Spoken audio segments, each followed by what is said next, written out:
How to fix something happened on our end. Waiting a bit might help on Windows. 1. Run Windows Store Apps Troubleshooter. 2.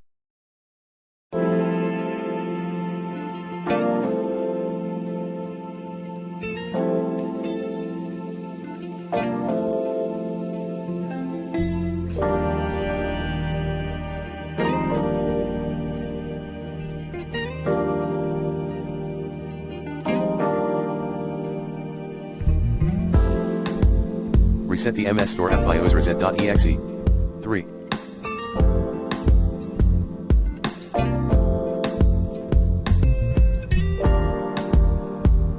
Check the buy and download option under the Xbox One Online Safety tab at Xbox Live Settings.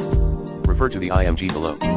URL, https://account.xbox.com/n-us/settings. Note, set allow option to all the listed entries. 4.